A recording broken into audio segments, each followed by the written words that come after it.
Statue of Liberty stands as one of the most recognizable landmarks within the United States, but it was a seemingly impossible challenge to get it built. As a joint venture between the United States and France, the costs of the project were largely seen as prohibitively expensive, mainly because no governments were willing to fund it. Instead, the costs to build the monument were created from fundraisers, with the French paying for the statue itself and the Americans paying for the pedestal it stands on. But in the late 1800s, over $500,000 was a tall price to pay for many who worked long shifts in factories, just trying to make enough to get by. But eventually, people came together to fund a statue that showed just how much they could accomplish when they worked together. This is the story of the Statue of Liberty, and this is Learn Something New.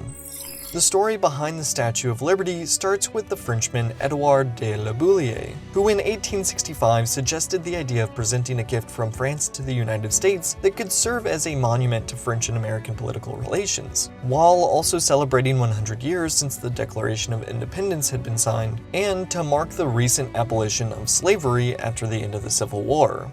There were many within France that really liked this idea, especially Frederick Auguste Bartholdi. Bartholdi was a lifelong artist, but his education expanded well beyond, having studied both the arts and architecture in Paris, though most of his sculptures early in his career were much smaller than what would one day become the Statue of Liberty. It was only after an extended trip through Egypt and Yemen with other artists that Bartholdi was able to engross himself in the beauty of colossal sculptures. He would go on to present the idea of a massive sculpture of a figure draped in robes holding a torch at the entrance of the recently finished Suez Canal in 1869. It would never be built, at least not in that form and not in that geographic location, but the general idea would stay with him, even as he later worked on the Statue of Liberty. After listening to Le Bouillie talk about the idea of a French gift to the US, Bartholdi traveled to the United States for the very first time in 1871 to promote the idea of celebrating the American centennial with a monument to liberty and freedom. He wasn't just raising support for the idea itself, however. He also needed money for the project to ultimately come to fruition.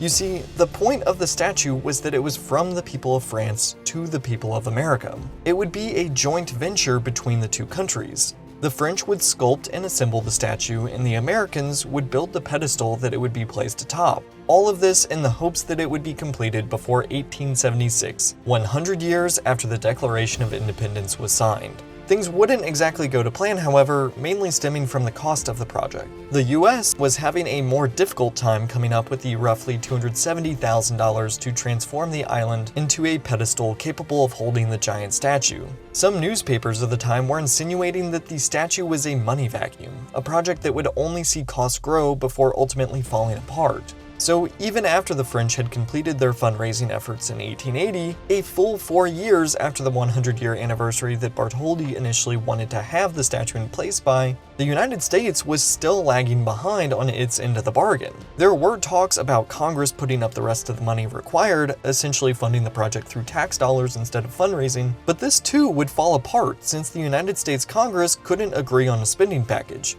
in deliberations saying that a statue representing the concept of liberty was too abstract for the public to understand, and that the statue might be better off portraying French Major General Marquis de Lafayette or George Washington.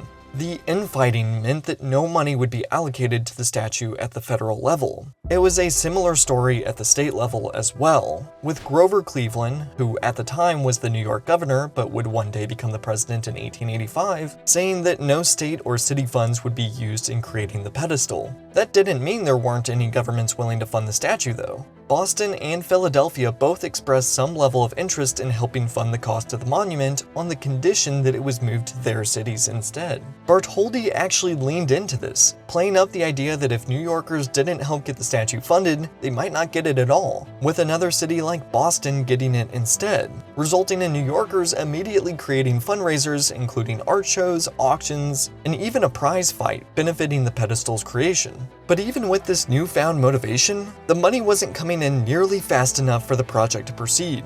And that's when a Hungarian immigrant who had made a career out of journalism decided to take an active role in getting the rest of the money for the project. The man who eventually would create one of the most sought-after awards in journalism was Joseph Pulitzer. Pulitzer had purchased the New York World newspaper just a few years earlier and decided to use the company to encourage the public to donate, writing, "We must raise the money. The World is the people's paper, and now it appeals to the people to come forward and raise the money. Let us not wait for the millionaires to give us this money. It is not a gift from the millionaires of France to the millionaires of America, but a gift of the whole people of France to the whole people of America," following this up with a promise to print the names of every person who donated.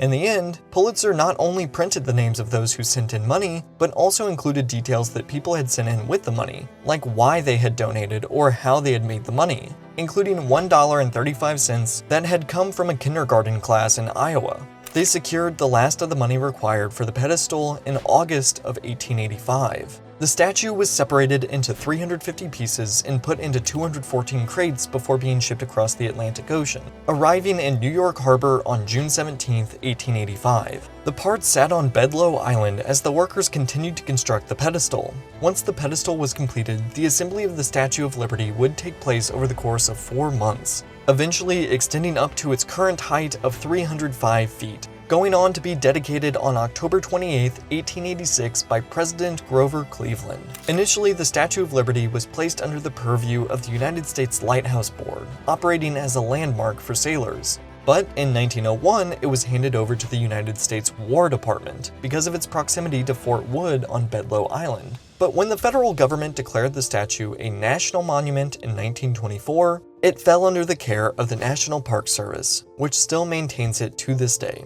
In 1956, Bedloe Island was officially renamed Liberty Island. And although the statue has had some changes throughout the years, with the torch in particular being modified numerous times since its initial installation, the statue has continued to stand as one of the most recognizable landmarks in America.